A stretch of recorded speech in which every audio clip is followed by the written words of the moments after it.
მოგესალმებით, ძვირფასო რადიო მსმენელებო, Facebook, YouTube და TikTok მაყურებლებო. ეს Business Space-ია, საქმიანი პოდკასტი, სადაც საუბრობთ ბიზნესზე, ისე როგორც სინამდვილეშია. მე კი მისი ავტორი სერგო ასოჯანიშვილი გახლავართ. მოკლედ, მინდა აღვნიშნო, რომ დღევანდელი ეთერი და დღევანდელი, ასე ვთქვათ, პოდკასტის წარმდგენი არის DPT Consulting-ი, იურიდიული კომპანია. და დღეს ისე ძალიან საინტერესო თემა შევარჩიეთ, როგორც ყოველთვის, ისევ კრეატიულად, ასე ვთქვათ, შერჩეული არის DPT Consulting-ის მიერ. ჩვენ დღეს ვისაუბრებთ მუსიკაზე, მაგრამ მუსიკაზე არა როგორც ხელოვნებაზე, არ ვისაუბრებთ არტისტებზე, ჟანრებზე და ასე ვთქვათ, გემოვნებაზე. ჩვენ ბიზნეს პოდკასტი ვართ, ამიტომ შევეხებით ბიზნესს და ბიზნესისთვის მუსიკა არ არის უბრალოდ რაღაცა ფონური ხმა. მოკლედ აქ ამ შემთხვევაში ჩნდება ძალიან ბევრი კითხვა და ალბათ ძალიან ბევრ ბიზნესსაც უპასუხებთ დღეს. ამ ყველაფერში კი დაგვეხმარებიან ჩვენი სტუმრები, რომელსაც ცოტა ხანში წარვადგენ. მაგრამ ამავდროულად მოკლედ მივესალმები კახა ბერგოშაძეს, ეს არის DPT Consulting-ის მიერ მოწვეული ექსპერტი, რომელიც დღეს აქტიურად ასე ვთქვათ მოდერაციაში ჩაერთვება ამ თემის და მივესალმები ჩვენ სტუმარს ზუკა ბეჟაშვილს, GMI-ის დამფუძნებელს და ბეჟაშვილი Law Firm-ის მმართველ პარტნიორს. მოგესალმებით მეგობრებო. გამარჯობა, მისალამისა. სანამ გადავალთ ასე ვთქვათ საქმეზე, ჩვენ რაღაცა ცოტა ხნის წინ მივიღეთ გარკვეული ინფორმაცია სიახლე, რომელსაც გააჟღერებს ასე ვთქვათ კახაბერი და კახა. ხო, პირველ რიგში კეთილი იყო შენი ფეხი და დარწმუნებული ვარ, რომ ხშირად ვიჯდებით ხოლმე ერთ პოდკასტში და საინტერესოდ გავშლით საინტერესო თემებს. მადლობა სერგო. ინფორმაციას რაც შეეხება, პირველ რიგში მივესალმები ჩვენს მსმენელებს, მაყურებლებს. სიახლე რაც მინდათ გაცნობოთ არის ის, რომ როგორც მოიხსენება ჩვენ მსმენელს და მაყურებელს არის კურსი მონაცემდაცვის შესახებ, რომელიც არის სახელმწიფოს მიერ აკრედიტებული კურსი, რომელიც ხორციელდება DPT Consulting-ისა და Loyalty Legal-ის ერთობლივი კოლაბორაციით.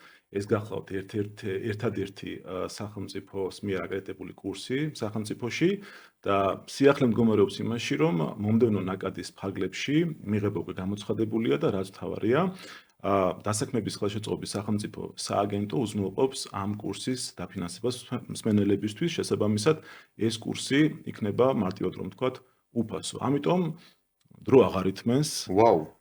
დრო აღარ ითმენს, დარეგისტრირდით, მოგწერეთ და არ გაუშვათ ეს შესაძლებლობა ხელიდან, ასე რომ გელოდებით მონაცემთა დაცვის სასერტიფიკატო კურსზე. მადლობა. კახა, დარწმუნებული ვარ, რომ ეხლა ძალიან ბევრი გამოგეხმაურება და როგორ უნდა მოგმართონ, ანუ Facebook-ზე მოგწერონ თუ რამეს არეგისტრაციო ფაილი უნდა შეიავსონ ამ შემთხვევაში.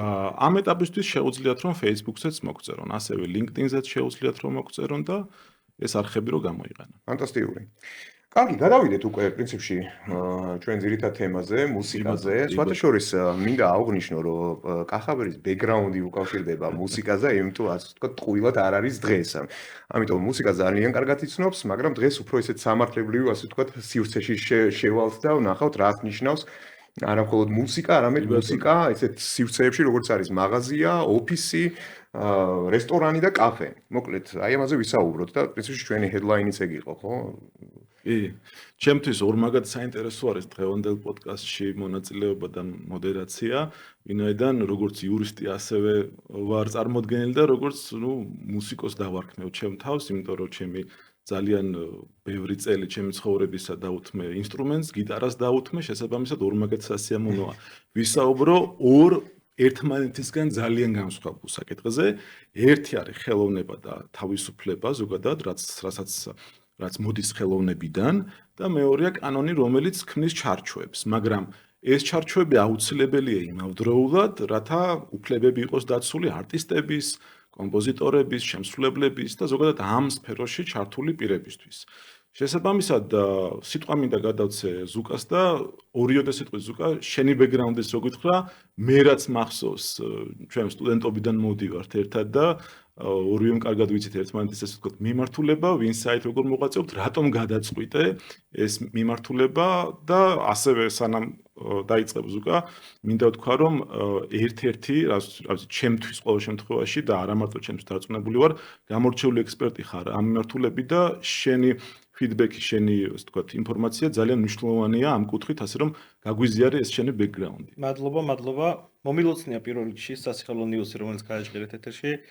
ძალიან მნიშვნელოვანი არის ხარისხიან განათლება და ხელმისაწვდომობა და ამ ნაწილში ძალიან დიდ როლს თამაშობ თქვენ და ძალიან დასაფასებელი ეს თქვენი აქტიურობა. მადლობა. ჩემ ბექგრაუნდს რაც შეეხება, მეც ბავშვობაში უკრავდი გიტარაზე მეც.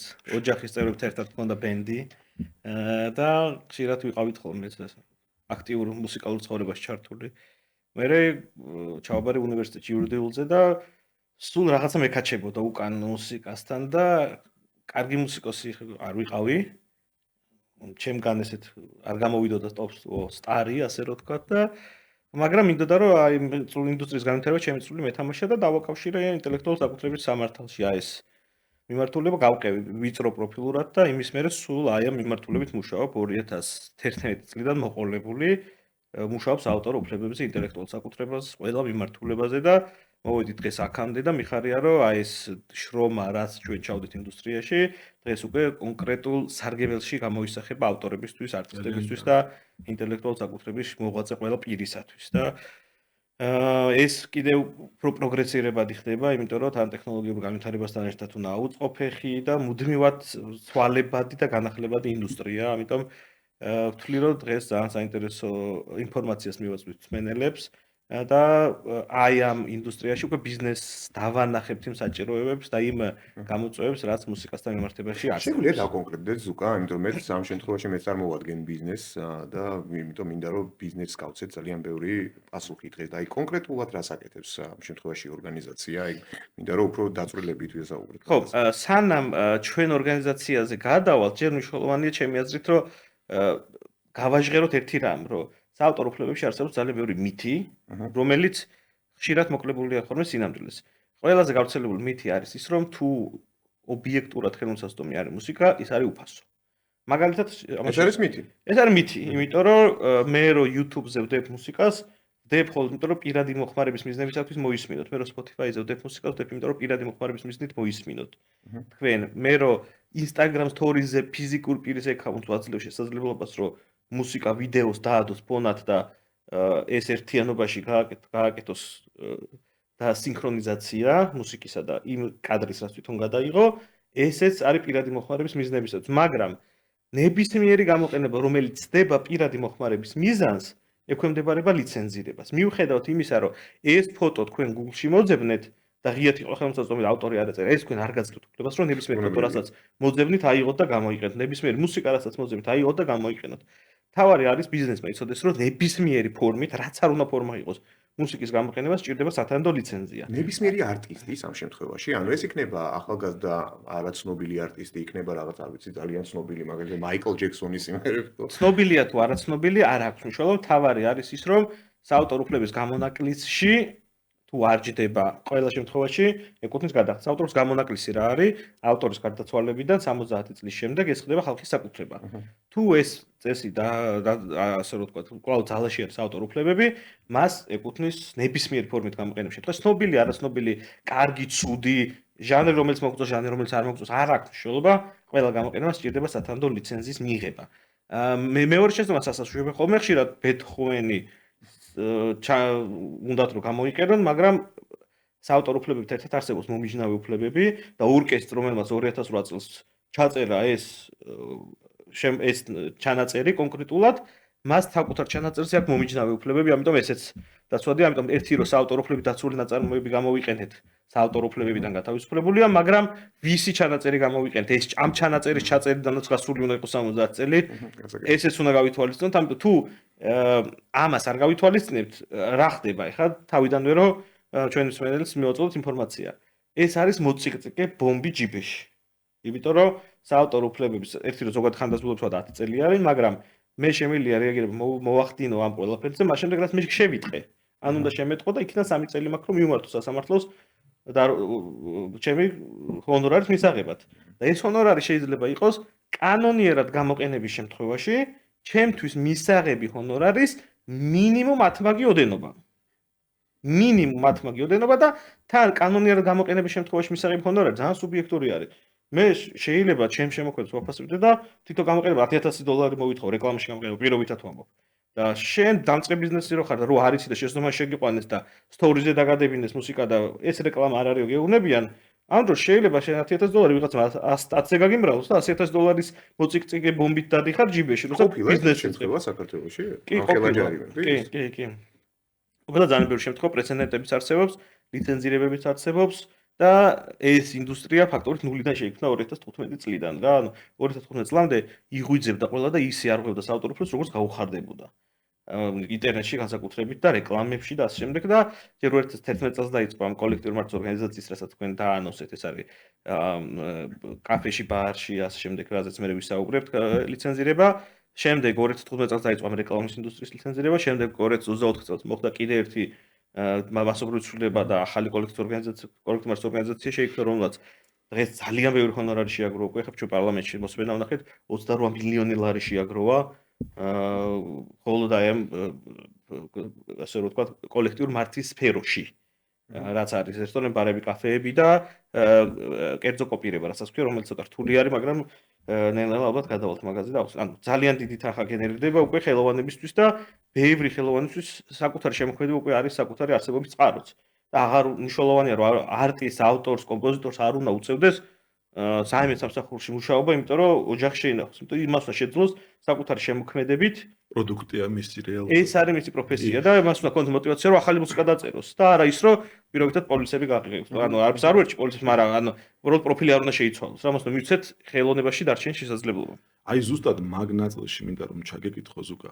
ძალიან ხშირია და უჩვეულებრივი მოვლენა. შევდივართ სადმე დაწესებულებაში იქნება ეს რაღაცა კაფე, რესტორანი ან რამე მოლი ან მაღაზია, სულ რაღაცა ფონად ისმის მუსიკა, რომ განწყობაზე პოზიტიურად იმოქმედოს ბუნებრივია, ხო?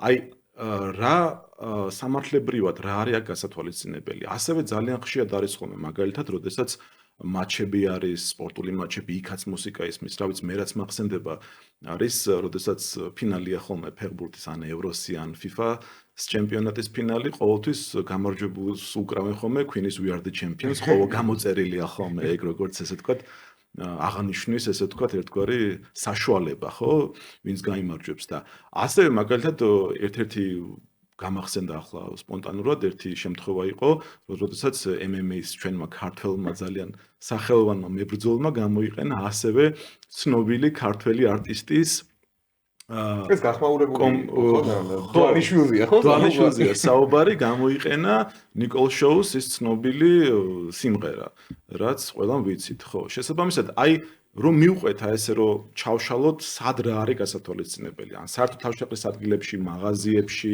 რესტორნებში განსხვავდება თუ არა ეს რეგულირება, აი რას გვეტყვი ამის შესახებ? ინტერესო კითხვა. პირველი უნდა დავიწყოთ იმით, რომ ბიზნესმა ყოველთვის უნდა იცოდეს, რომ თუ მოხმარება პირადი მოხმარების მიზანს სდება და მუსიკა ხდება ბიზნესის ნაწილი, იქ აუცილებლად გჭირდება ლიცენზირება. მაგალითად, რესტორანში თუ რესტორანს თუ აქვს ამბიცია, რომ ეს არ არის ბიზნესის, მუსიკა არ არის ბიზნესის ნაწილი, მაშინ მუსიკა რო გათიშოს და ინახოს რამხელა განსხვავება მუსიკით რესტორანი და მუსიკის გარეშე რესტორანი, ხო? ანუ იგივე კაფე, სალონი, მაღაზი არ აქვს მნიშვნელობა სადაც. ანუ მუსიკა და მუსიკოსები, ანუ ბენდი როზის, ანუ აქ რა განსხვავებაა ამ შემთხვევაში? შინაარსობრივად ერთ და იგივე კანონის ენაზე ამას ქვია მუსიკალური ნაწარმოების საჯარო შესრულება და საჯარო შესრულება ტერმინი გულისხმობს ნებისმიერი ფორმით მუსიკის გაჟღერებას ობიექტზე. ცოცხალი მუსიკა იქნება, ეს ფლეშკით ჩართული იქნება, YouTube-ით ჩაზრდული იქნება თუ Spotify subscribe რო გაქვს, იქიდან ჩართული იქნება. ანუ ამ შემთხვევაში ბენდი არაფერს ტარიფში არის განსხვავება, მაგაზეც ვისაუბრებთ, მაგრამ პრინციპი არის მთავარი, საჯარო შესრულებას აუცილებლად ჭირდება ლიცენზირება.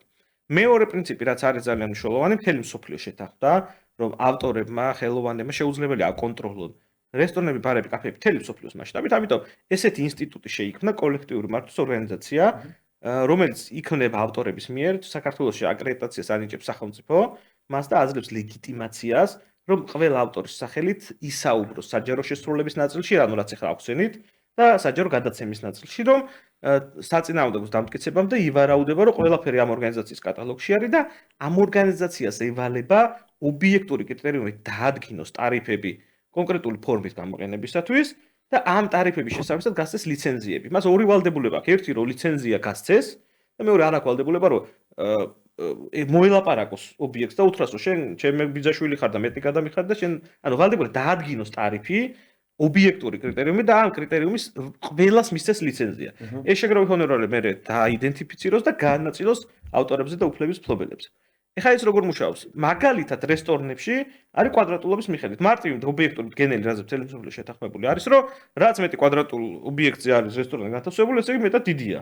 ამიტომ სიტყვაზე ვამბობ 20 კვადრატულამდე არის X ტარიფი, 30 კვადრატული თუ არის X პლუს რაღაც ტარიფი და წინასწარ საიტზე არის გამოქვეყნებული, რომ შენ რო შეხვიდე ნებისმიერი ობიექტი, რესტორანი იქნება, კაფე ბარი, თუ განაკვეთები ტარიფები რომ მოძებნო კონტროლ F-ით და ნახო რამდენი კვადრატი გაქვს შენი რესტორანი თუ კაფე თუ მაღაზია განთავსებული, ნახავ რა ტარიფის გადახდა გიწევს. დაეკონტაქტები, აიღებ ლიცენზიას. არ დაეკონტაქტები, ადრე თუ გვიან მოგაკითხავენ.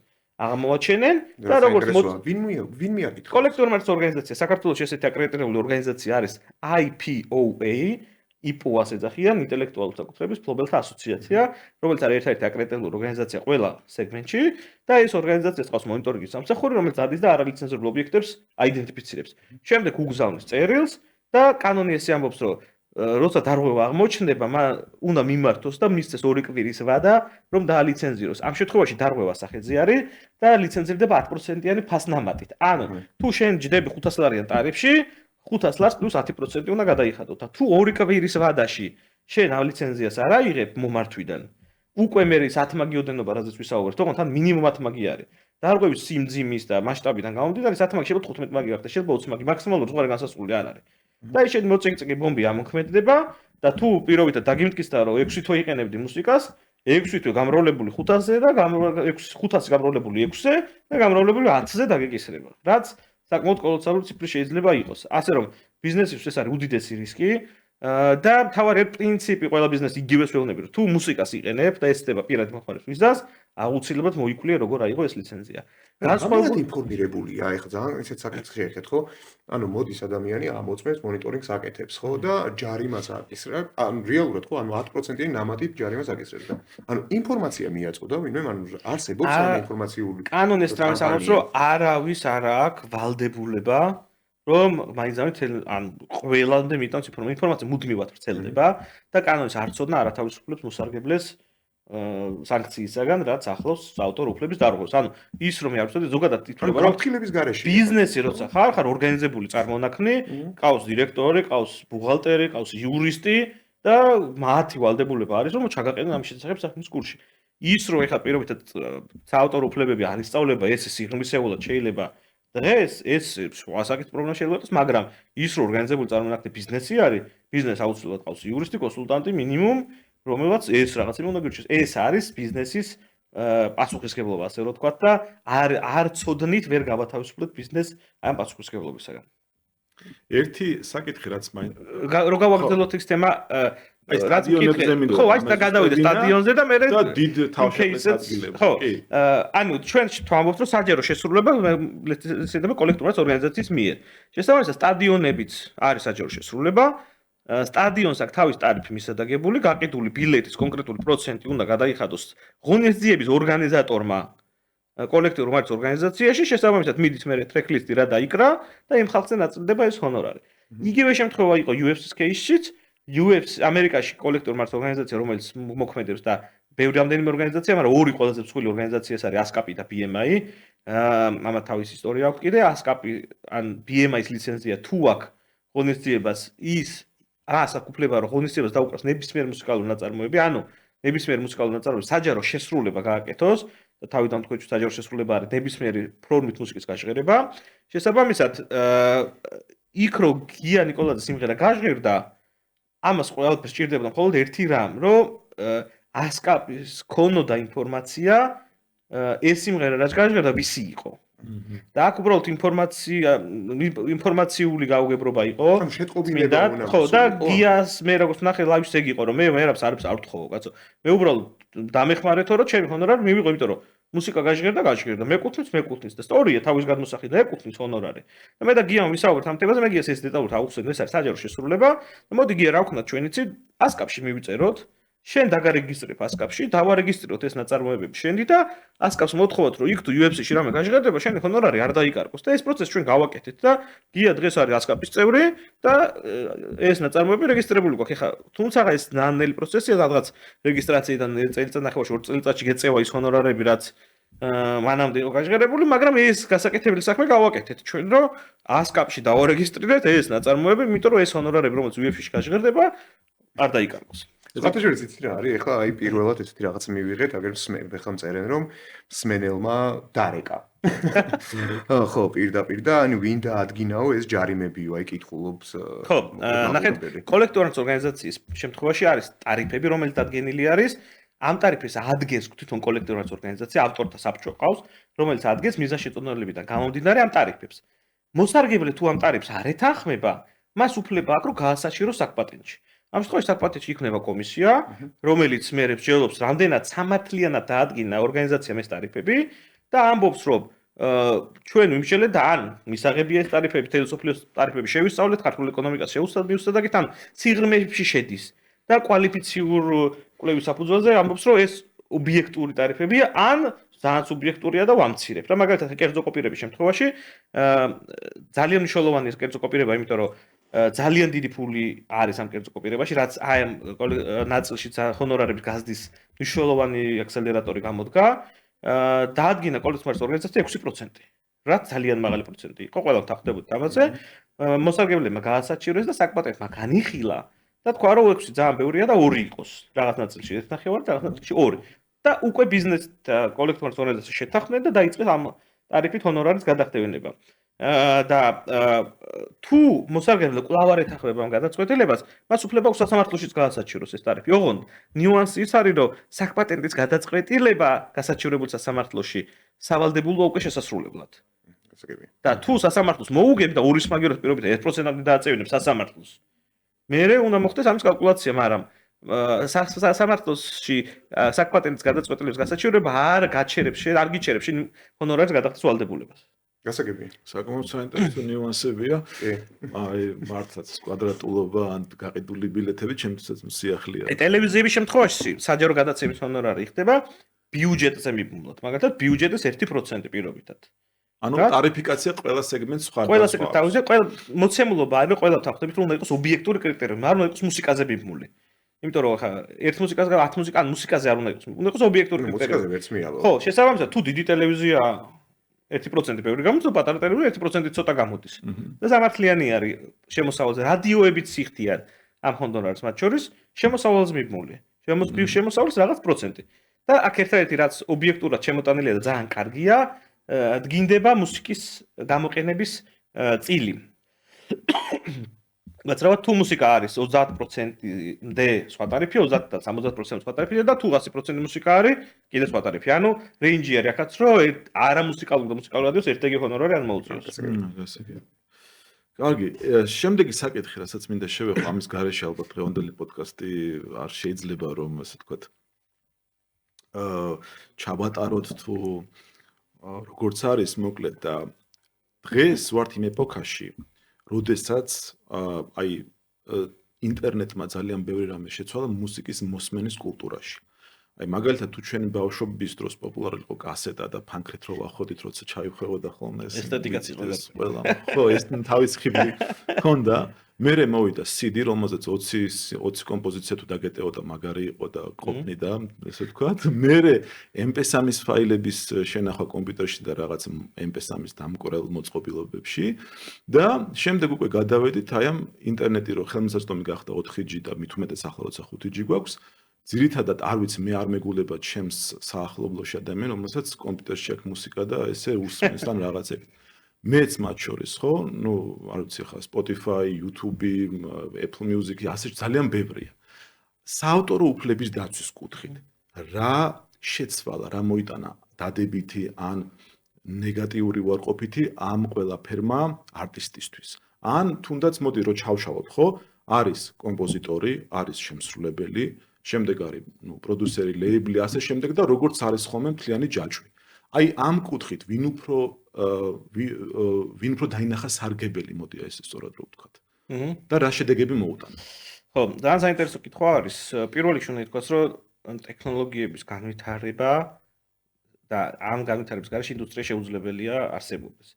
და ამ ცვლილებამ თავიდან ძალიან ცუდი ეფექტი მოახდინა, როდესაც ინტერნეტი მასიური მოხმარების საგანი გახდა.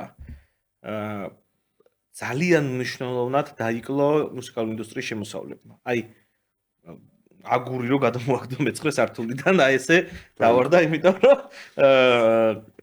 ფაქტობრივად უკონტროლო გახდა მეკობრეობა რა, ანუ შეუძლებელი იყო ამის წინააღმდეგ გეთქვა რომ აი მოდი ლეგალურ საიტიდან გადმოწეროთ, აქეთ რაღაც უფასო არის და გარდა იმისა რომ საინფორმაციო კამპანიები და რაღაცა თავისას შვება ძალიან დაბალი შედეგი ჰქონდა და რაღაცა ეფექტური საჭირო იყო რომ მოფიქრებოდა Spotify-მ გააკეთა ეს პირველმა რომ შენ Spotify-ში არიხდი რაღაცა მუსიკაში კურსი ხდი სერვისში და რა არის ეს კომფორტი რომ Spotify ამბობს რომ ყველაფერი რაც მოფლიო შექმნილა ჩემთან არის და შენ ფული გადამიხადე იმაში რომ ეს ყველაფერი დაალაგებულად ლამაზად მოწესრიგებულად კონდეს რეკლამების garaშე, ვირუსების garaშე, ყველაფრის garaშე და გიღირს უკვე $5 გადახდა, ანუ აღარ არის თვეში $5, 15 ლარია, ანუ დღევანდელ ცხოვრებაში, ხო არც კი რა, ანუ არ არის ისახა რომ არ გაგემეტოს რა პირობითად და გიღირს რომ გადაიხადო და სამაგიეროდ ეს ამ სერვისის სარგებლო, ანუ მომსახურება შექმნა გარკვეული, რომელიც კომფორტი შეუქმნა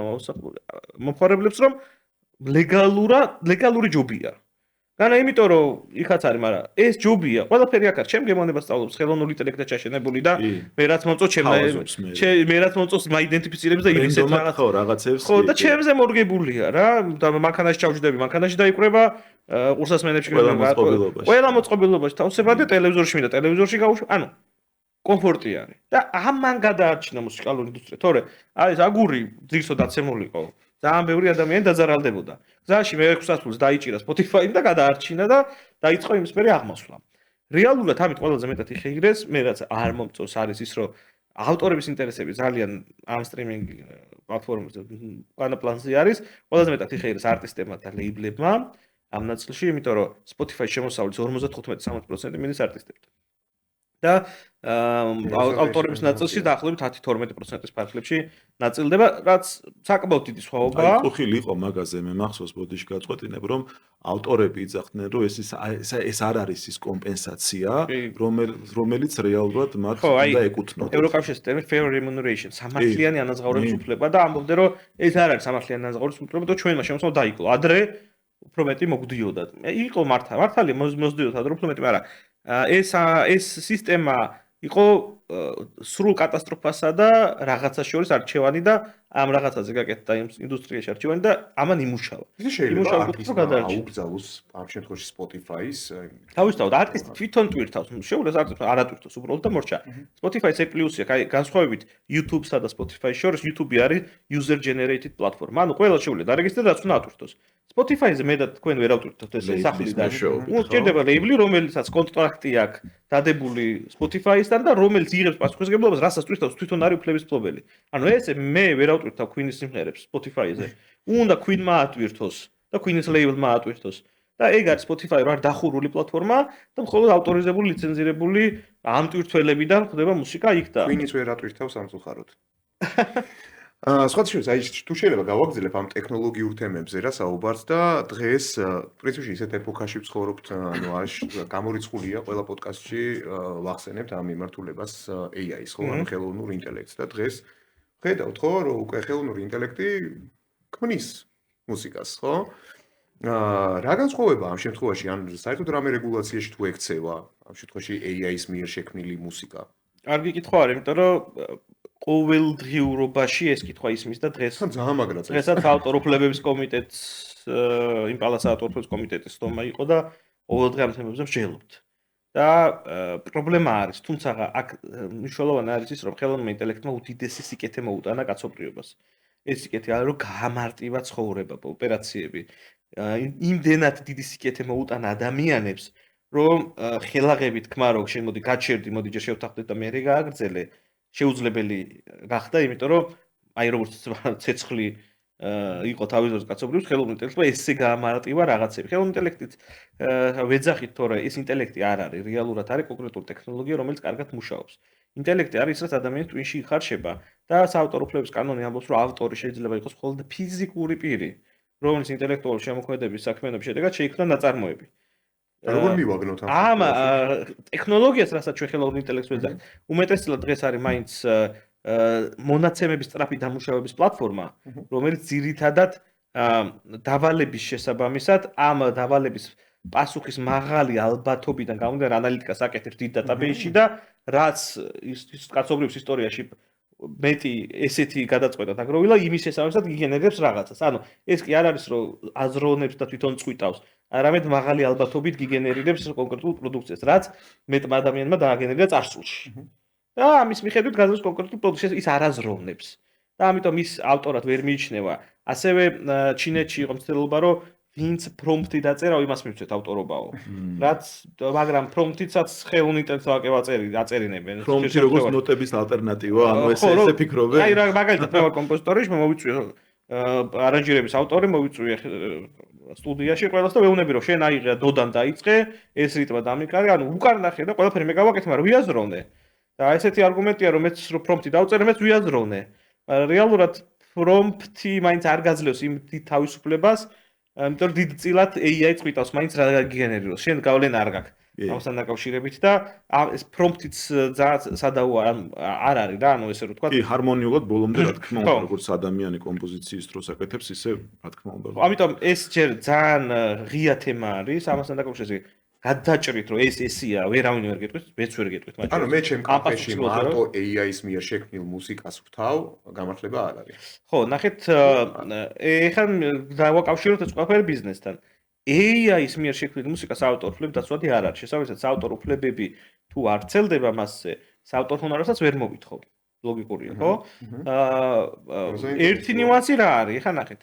თქვენ რომ ერთი თვის განმავლობაში ერთი მუსიკალური ნაწარმოები ჩაერთოთ YouTube-დან და მეორე შემთხვევაში ყოველდღე გაუჩერებლად რომ მუსიკა იგივე და იგივე ტარიფს იხდით. იმიტომ რომ ერთი მუსიკა გაჟღერდებათ მილიონი, არავინ არ გითვლით. ერთი მუსიკა რა კვადრატულობაზეა პლეილისტი მაქვს. გავიგე. მივალ მაგას უბრალოდ ასე ვამბობ, რომ რო გაგეპარო და ერთიც კი უკვე იხდით, მაგრამ ესეთი ტერმინი არსებობს mandatory collective license, რაც ნიშნავს რომ აუცილებლად კოლექტურული ორგანიზაციის მიერ უნდა იქნას დალიცენზირებული. ამათ შორის ხდება მათ შორის ფონოგრამა. ფონოგრამაზე ჩაწერილი შესრულება, რომელიც გამოცემული კომერციული მიზნებისათვის, ითვლება, რომ საჯარო შესრულების ნაწილში აუცილებლად კოლექტურული ორგანიზაციამ უნდა დაალიცენზიროს. ანუ კოლექტურული ორგანიზაცია როცა მოდის თქვენთან და გეუბნებათ, რომ ფონოგრამა ისმის არ მაინტერესებს AI თუ იქ გადახდა გიწევს. ეს 52 ჩანაწერში მათ ამის უფლება აქვთ. ან თქვენ შეიძლება საავტორ ჰონორარისგან გათავისუფლდეთ, მაგრამ ფონოგრამის ნაწილში მაინც მოგიწიოთ გადახდა. და ჩვენი კანონმდებლობით ნებისმიერი ფონოგრამა შედის კოლექტურულ კატალოგში, AI არავინ არ უყურებს მაგას. თავარია რომ ფონოგრამა არის, კი, სო გადახდა გიწევს. აი ესეთი მიდგომა. ორი კითხვა გამიჩნდა შეჯამების მიზნით, ასე ვთქვათ, ამ თემის ირგვლივ. ერთი, რომ მე როგორც ფიზიკური პირი ვერასოდეს ჯერჯერობით ყოველ შემთხვევაში ვერ მოვიპოვებ უფლებას AI მუსიკაზე, საავტორო უფლებას. ამ ეტაპზე ესეთი შესაძლებლობა არ არსებობს. და მეორე, მაგალითად, საზოგადოებრივი თავშეყრის სივრცეში AI-ის მუსიკას უკრავ როგორც შენ თქვის ერგო, მხოლოდ და მხოლოდ. მტკიცების ტვირთი ვიზია არის, რომ ეს AI-ის მუსიკა მოსარგებლეზე. ან არის. ნებისმიერ მტკიცების ტვირთი მოსარგებლეზე არის. ყველა მტკიცების ტვირთი არის მოსარგებლეზე გადატანილი ამ ნაწილში. ასე კარგი, შემდეგი ერთი საკითხი, რაზეც მინდა გავამახვილო ყურადღება, ეს არის სემპლინგის პრაქტიკა. ზოგადად მუსიკაში სემპლინგი არის, არ ვიცი, აი ორჯერ ჩვეულებრივი ან ყოველდღიური ამბავი არის. სხვათა შორის არის ერთი საიტი, ვებგვერდი, სადაც მე ხშირად ვიყენებ ხოლმე, როდესაც რაიმე კომპოზიცია მესმის და ხვდები რომ ეს სემპლი არის აღებული სხვა კომპოზიციიდან და არ მახსენდება იმ კომპოზიციის სახელი, მაგრამ ვიცი ამ კომპოზიციის სახელწოდება და ავტორი, შევდივარ საიტზე, წერ ამ კომპოზიტორს და თუ ამ კომპოზიტორის მუსიკას აქვს რაიმე სემპლები აღებული სხვა საიტიდან, ამ ყველაფერს აჩვენებს და პირიქითაც თუ მე მაგალითად როგორც კომპოზიტორმა შემსრულებელმა დამსემპლა ვიღაცა სხვა ასე ვთქვათ შემსრულებელმა აჩვენებს პირიქითაც. ავიც შეიძლება აინტერესებს ჩვენს მსმენელს და მაყურებელს, ეს არის საიტი whosampled.com და ძალიან კარგი დიდი მონაცემთა ბაზაა ძალიან და აი აქ მინდა გკითხო.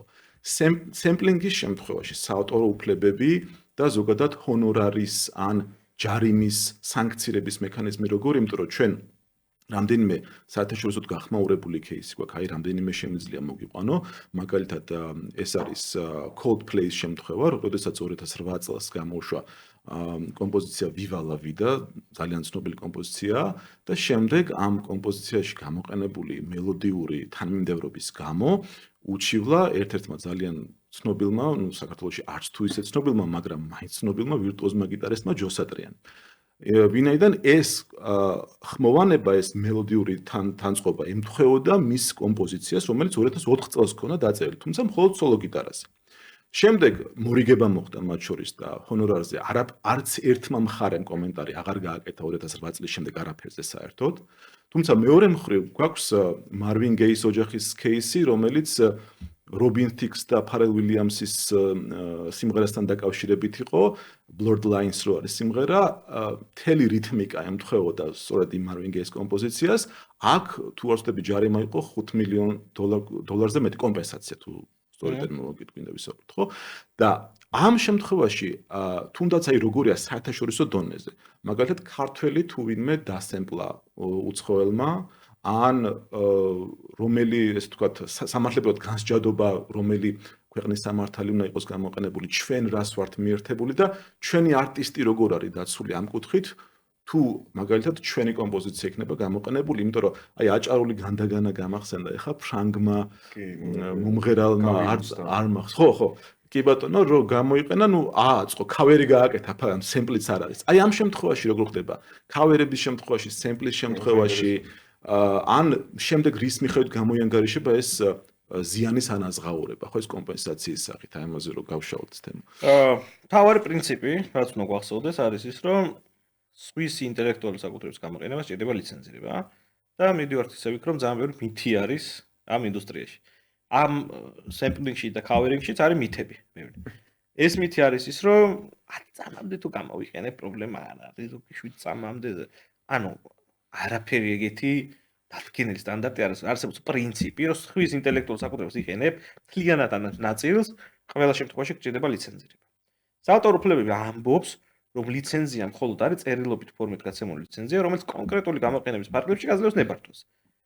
გავაკეთეთ სემპლინგი, გაქვს წერილობით ნებართვა ორიგინალური ავტორისგან? არა, всё დარღვევაა. ძალიან მარტივი არის რა. წერილობით ლიცენზია ხელში გვიჭირავს? არა, დარღვევა არის. მიუხედავად იმისა, 4 წამი გამოიყენე, 20 წამი, თავარი სიმღერა იდენტიფიცირდება? კი, სიმპლის მუღამიც ეგ არის, რომ წაგიყვანოს იმ სიმღერასთან და უბრალოდ გაგაღვიოს ის ნობილი მელოდია და მე უცებ სხვაგან წაგიყვანოს. ანუ როგორც კი ვაიდენტიფიცირებ სიმღერას, უკვე დარღვევა არის. და ამას ჭირდება ლიცენზირება. ეხლა მივდივართ ერთ კოლექტიურ მართვის ორგანიზაციებზე ვილაპარაკეთ, მაგრამ კოლექტიურ მართვის ორგანიზაციების კომპეტენციის მიღმა არის ძალიან დიდი ინდივიდუალური მართვა. ინდივიდუალური მართვა რას ნიშნავს? მაგალითად, ჩვენი კომპანია ინდივიდუალურ მართვაში ვართ, რომ ნებისმიერ ფორმით ლიცენზირებას, რაც კოლექტიურ მართვის ორგანიზაციის მიღმა არის, ვახორციელებთ ჩვენ. ეს ლიცენზირება ძირითადად არის გამოყენება რეკლამებში, ფილმებში, ნებისმიერ აუდიოვიზუალურ პროდუქციაში, ასევე სემპლინგი, ქავერინგი და ასე შემდეგ და ასე. ნებისმიერი გამოყენება და აქ თავარი პრინციპი რა არის?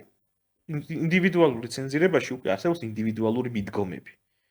რატომ? იმიტომ რომ გამოყენების მასშტაბი გავლენას ახდენს ფასზე, მაგრამ ვისაც იყენებ, ესეც გავლენას ახდენს ფასზე. მაგალითად, ძალიან ცნობილი კომპოზიტორის მუსიკა და დღეს დამწყები კომპოზიტორის მუსიკა აბსოლუტურად განსხვავებული პირობებით ლიცენზირდება და ეს საწყენი არ არის. იმიტომ რომ პრაქტიკამ დაადგინა, რომ თუ შენ X-ის მუსიკა გინდა, ეგ ძალიან ცნობილი არის, ყოველ მეორეს უნდა და მოდი ეს პასიკა დაიხადე, მოლაპარაკების ამბავი არის.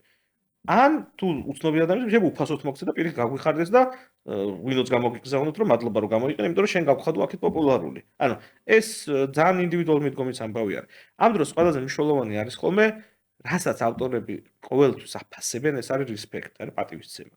ანუ გამოყენებამდე თუ შენ მიწერ, რომ გამარჯობა ესა და ეს ვარ, ამის გაკეთება მინდა, აი ეს პატივისცემის გამოსკება. ანუ ძირითადად შემთხვევაში ეს ყველა აპლიკაცია მიდის ავტორამდე და ისე უხარიათ ხოლმე, რომ ეს პატივისცემა რო დააფასეს, მივიდნენ აზრი კითხეს, ხშირად გასცემენ. არის შემთხვევები ადამიანი ამბობს, რომ არ შეეხოთ ჩემ მუსიკას, მას უფლება აქვს, იმიტომ რომ ინდივიდუალური გამოყენების ფარგლებში სემპლინგი და ქავერინგი გადის ავტორის არაქონებრივ უფლებებზე. არაქონებრივ უფლები რა ავტორის არის და მხოლოდ მის შინაგან შეგრძნებებთან არის კავშირში და მას უფლება აქვს თქვას, რომ დარჩეს ესე როგორც იყოს და არ უნდა შეეხო. ეხლა მაგალითად ის ქონდა Volaris სიმღერა, ხო? კი. Volaris აპლიკაცია ქონდა და ერთ-ერთი სარეკლამო კამპანიის პარალელში უნდა გაჟღერებულიყო Golaret. და არაო.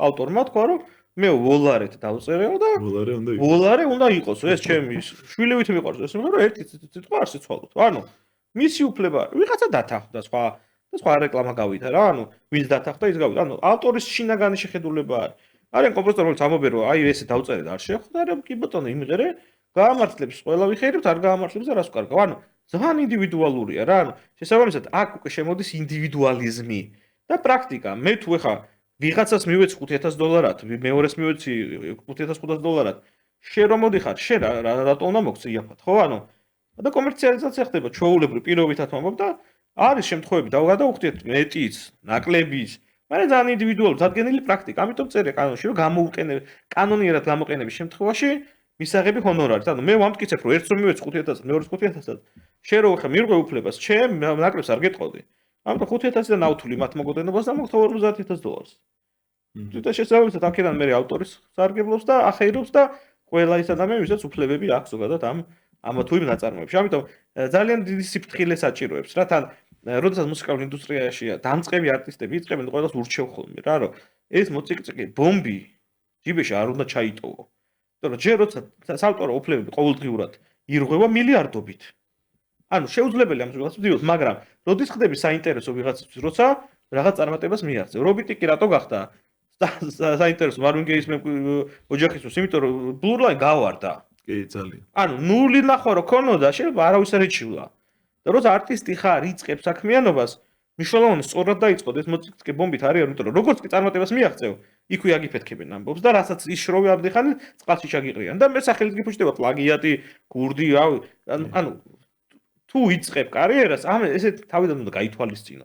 და მაგ кейსში ძალიან ესეთ მნიშვნელოვანი იყო, რომ თვითონ აღიარეს. მარვინ გეიმი და რომ ფიფარულებს და ინტერვიუში ჩვენო ჩავიკეტეთო სტუდიაში 100 ჯერ მოვისმინეთ ეს რამე ეგეთი გავაკეთეთ. და აი და მივედით ბლულაინამდე, ანუ ვინ გეკაჩება, ხო ეგ რო არ ეთქვა, შეიძლება ვერავის ვერ შეგვიმჩნია. კი. და აღიარეს და შესაბამის კომპენსაციას გადაიხადეს. იქაც ეხა Coldplay-ის кейსში მორიგდნენ და როცა დარღვევა არის ეხა ერთია რომ გაჯიუტდე და კომპენსაცია დაგეკისროს ძალიან დიდი და მეორეა აღიარო და მორიგდე. მორიგებაც ყოველთვის გზა არის მედიაცია, მორიგება ძალიან ისეთი დასაფასებელი როცა პირისპირ სვავ ორ ადამიანს და რაც ეწყინა ადამიანს ის რომ არ დამაფასებ მითვისე შენ სახელდაგვარი და ან როცა არ ვიცოდი და ბოდიში და რაღაც სიტყვაზე ჭრის მუშაობს და აღარ გთხოვ მე რა იმდეს და მოდი რაღაცაზე მორიგდე. ან ძალიან მნიშვნელოვანი და დღევანდელ სამყაროში ადამიანური ფაქტორები მიუხედავად იმისა რომ AI ეპოქაში ვცხოვრობთ ადამიანური ფაქტორები მუშაობს და respect copyright არის ძალიან მნიშვნელოვანი ფრაზა შეიძლება ვიყენებ ხოლმე ცეც ავტორუფლების პატივი როცა სხვისას ვიყენებ კითხოთ აზრი იმიტომ რომ ადამიანის შემთხვევა იყო რომ ხორცს პროდუქტების რეკლამაში უნდა გამოყენება და აღმოჩნდა რომ ვეგეტარიანელი ეს კომპოზიტორი და არ მინდა ოიძახის კაცო ჩემ ფილოსოფია მაქვს და არ მინდა რომ გამოიყენონ და ანუ აქ ამის უფლება რა და ჩვეულებრივი ამბავი არის რა ანუ არა და მორჩა რა ანუ არ უნდა არ უწევს ავტორს მტკიცება რატო არა ხო ანუ არა და მორჩა ანუ ავტორს შეუძლია არა თქვას და всё ვეღარ იყენებ და აი აქვე მინდა ერთი თუ კი და მე AI-ზე მინდა გადავიდე აი ერთი საკითხი წინდახედულობის საკითხი შემოვიდა ახლა ვთქვათ საუბარში და აი დამწყებ არტისტებს ან თუნდაც გამოცდილებს აი რჩევის საკითხი რამდენიმე რჩევა ან ყველაზე მნიშვნელოვანი რა არის რა შეცდომების მოზდით ხოლმე ყველაზე ხშირად და როგორ აირიდონ თავი რა გაითვალისწინონ იმიტომ რომ აი იურისტები ვართ ორივე და ვიცით ეს რაღაცა რომ იურისტი ყოველთვის მაშინ უფრო საჭირო როცა რაღაცა ფუჭდება ხოლმე და მე ეძებენ იურისტს რომ გამოასწოროს ის რაღაც ამ დროს თავიდანვე რო ყავდეს ეს იურისტი ან ასე ვთქვათ მრჩეველი ან ასე შემდეგ უკეთესად იქნებოდა მშვიდად იქნებოდა მაგრამ ნუ ეს კულტურა ჩამოყალიბდება ალბათ ჩვენთან ხო და აი წინდახედულობის ნაწილში რა შეცდომების დაშვებისგან აირიდონ თავი უპირველესად ახალბედა ან თუნდაც გამოცდილმა არტისტებმა აი ყველაზე მეტი რა ვთქვი გარს რომ თუ სხვის ინტელექტუალურ საკუთრებას იყენებ აუცილებლად წინასწარ აიღე ნებართვა ან შენი დაწერე ყველა ხელოვანი რაღაც იწყებს და პირველი და მეორე ნამუშევარი არ არის უცბად კარგი იყოს და საუკეთესო იყოს და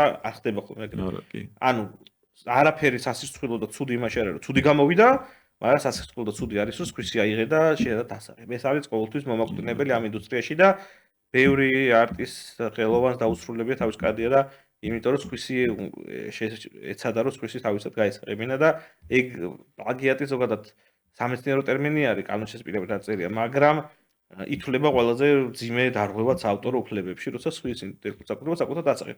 მეტიც სისხლის სამართლის დანაშაული არა ავტორობის მითვისება, პირდაპირ გვიწერია კანონში, რომ ავტორობის მითვისება სისხლის სამართლის დასჯადი ქმედება.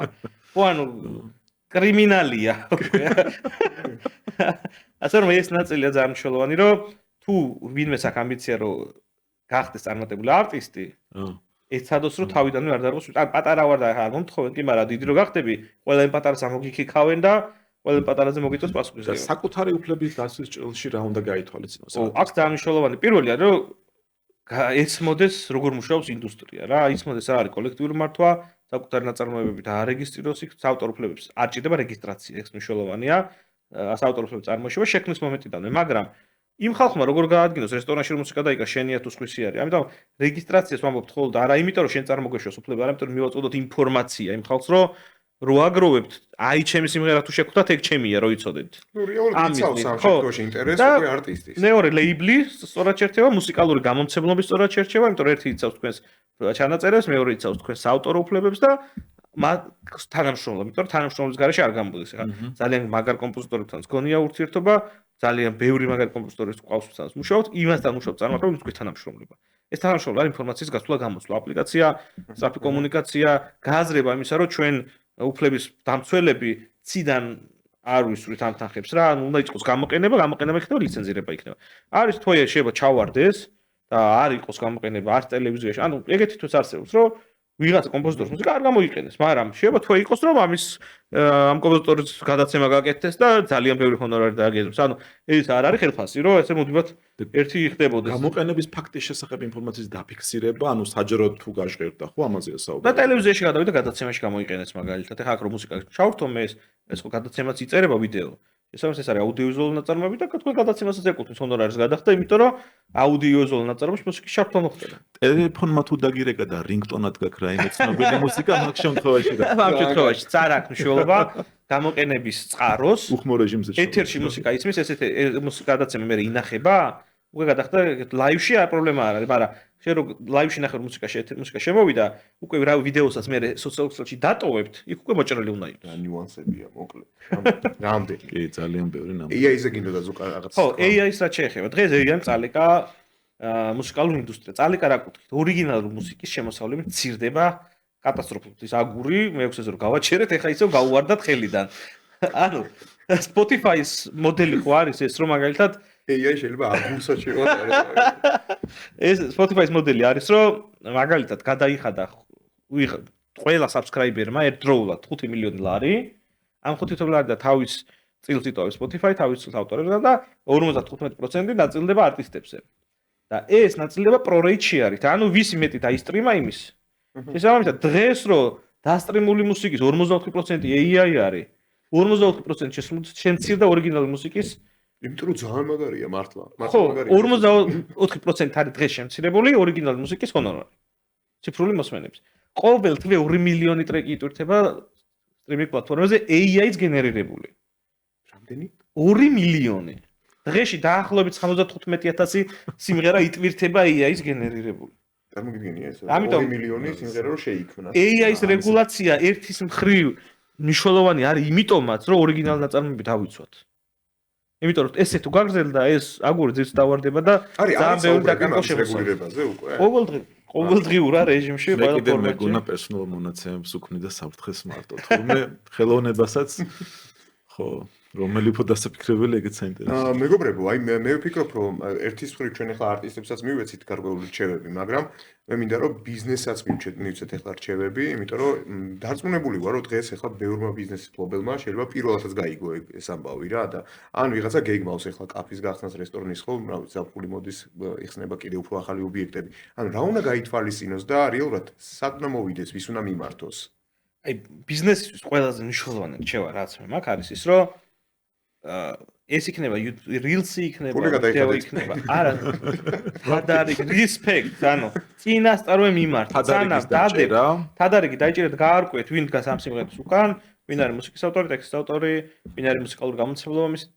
ანუ იკითხეთ, ნებართვა აიღეთ ნუ და ყველა ვარიანტში მოდი ვთქვათ, რომ რესტორანს ეს ჭირდება, ეს ლიცენზია ყველა რესტორანში კი, მაგრამ სოციალურ ქსელს ყველას აქვს. აჰა. ყველა ბიზნესს აქვს. ეხლა შეიძლება რესტორანი არ ხარ და მუსიკა ყოველდღე, მაგრამ სოციალურ ქსელში შეიძლება ვიდეო დადე, რეკლამა გააკეთე, ანუ ეს რეკლამა არის ნებისმიერი რამ, რაც მიმართული არის, რომ შენ მომხმარებელი მოგივიდეს.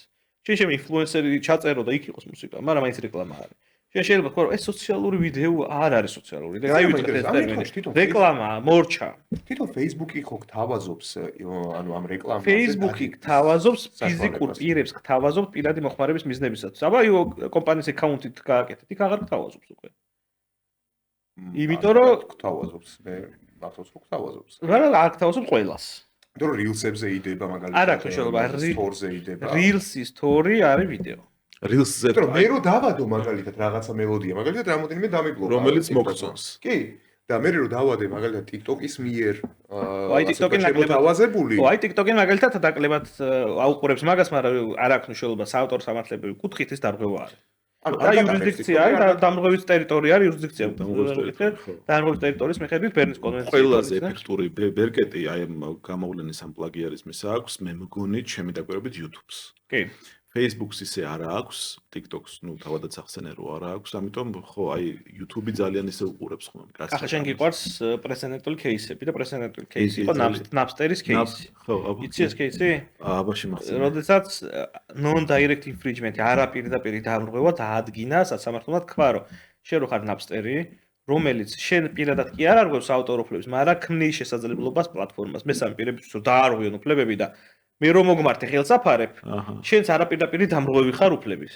ამიტომ ის რომ შენ შეგიძლია აღკვეთოთ არღვევა არაფერს არ აკეთებ, თანამონაწილეს ხდის და შენც ის კი პირდაპირ დამრღვევია, მაგრამ შენ ხარ არაპირდაპირ დამრღვევიო. და ეს დაედო მე საფუძვლად იმას, რომ პლატფორმებს დაევალათ და არტიკლ 17 საავტორ უფლების დირექტივაში ევროკავშირის პირდაპირ მაგას ამბობს, რომ შენ რო ხარ პლატფორმა და დიდი პლატფორმა, რომელსაც მე თუნდაც user generated ყარ აქვს მნიშვნელობა, შევალდებული ხარ საავტორ უფლების დაცვის მექანიზმები გქონდეს. და შენ თუ ესეთი მექანიზმები არ გაქვს, შენც უკვე დამრღვევად გამოდიხარ. და ჩვენ კანონში სხვათა შორის ახლა ჩავდეთ ეს მუხლი, შუალედური მომსახურების მიმწოდებლების პასუხისმგებლობა, რომ შენ თუ ხარ შუალედური ტიპი, რომელიც თავაზობს მომსახურებას, რომელსაც ხვები არ ღვევენ, შენც დამრღვევი ხარ თუ უფლების ფლობელი ხარ არ დაიჭერი. ანუ მე რომ მოგმართე წაშალე, კაი ბიჭი ხარ, მე რომ მოგმართე არ წაშალე, უკვე შენ დამრღვევის ხარი აირჩიებს, რომ მე შემიძლია შენს გიჩილო და იმასაც. მოკლედ მე თქვენთან ერთად იურიდიულ განათლებასაც გავდივარ, იურისტი არ ვარ განათლებით, მაგრამ მეგობრებო, უკვე დრო ფაქტიურად ამოგვეწურა. მე ვფიქრობ, რომ ძალიან საინტერესო. ხო, არა და ეხლა ვიწყებდით, მაგრამ ძალიან საინტერესო საუბარია. მე ვფიქრობ, რომ ამ თემას ჩვენ კიდევ ერთხელ გავშლით, იმიტომ რომ აი ზუსტად აი იმ ინფორმირების გამო, რომ რაც შეიძლება უფრო მეტი ადამიანი, მეტი ბიზნესი იყოს ინფორმირებული, რომ ამ ყველაფერს ჭირდება ლიცენზირება და მართლა შენი თქმის არ იყოს, რომ უნდა ვცეთ პატივი რეალურად იმ ავტორებს, ხო, იმ კომპოზიტორებს, შემსრულებლებს და ასე შემდეგ, ერთი განსხვავებით. ინსტრუმენტებს მოვიტანთ ეთერში. აუცილებლად, ერთ ბიზნესის შევა ძალიან მნიშვნელოვანად გამახსენდა, მინდა რომ დავამატო თუ ვინმე გვისმენს ბიზნეს წარმომადგენელი, თქვენი კომპანიის სახელი, ლოგო, როგორც სასაქონლო ნიშანი, ასევე არის ინტელექტუალურ საკუთრება და დაარეგისტრირეთ. იმიტომ რომ ხوان რო დაგასწროთ, დაკარგავთ იმ ყველაფერსაც გიშინებიათ ამდენი ხანი. ეგეც არის ინტელექტუალურ საკუთრების ობიექტი, რომელსაც თქვენ სასაქონლო ნიშნები. და ბიზნესთვის ყველაზე მნიშვნელოვანი შევა რაც მაქვს, გარდა იმისა, რომ ყურადღებით იყვნენ მუსიკასთან, რაც არის ბრენდის სახელი, ბრენდის ლოგო, ბრენდის იდენტობა, დაარეგისტრირეთ, თორე სხვა დაარეგისტრირებთ და დაკარგავთ. და მოგიწევთ ძალიან დიდი სასამართლო დავები. ამდენი იურიდიული უფასო რჩევა, ხო, და სასარგებლო რჩევა, არ ვიცი, მე მგონი მარტო ბიზნეს სპეისიდან შეიძლება გაკეთდეს ხო. ნამდვილად. მეგობრებო, რა ვიცი, მე ძალიან ყვაყოფილი ვარ დღევანდელი ჩვენი პოდკასტი, ძალიან სასარგებლო, მე თვითონაც მივიღე ხა ინფორმაცია, იმიტომ რომ მე თვითონაც ბიზნეს წარმოვადგენ და ჩემთვისაც საინტერესო იყო ეს ყველაფერი. ძალიან დიდი მადლობა, კახა შენ. დარწმუნებული ვარ ჩვენ კიდევ არაერთ ასე ვთქვათ პოდკასტში გადავიკვეთებით შევხვდებით. ზუკა ძალიან დიდი მადლობა შენ სტუმრობისთვის. მე კი ამით პრინციპში დავიმშვიდობებით ჩვენს რადიო მსმენელს და ჩვენს მაყურებელს და უკვე სამშაბათს შევხვდებით ძალიან საინტერესო ასე ვთქვათ პოდკასტით კიდევ. ნახვამდის.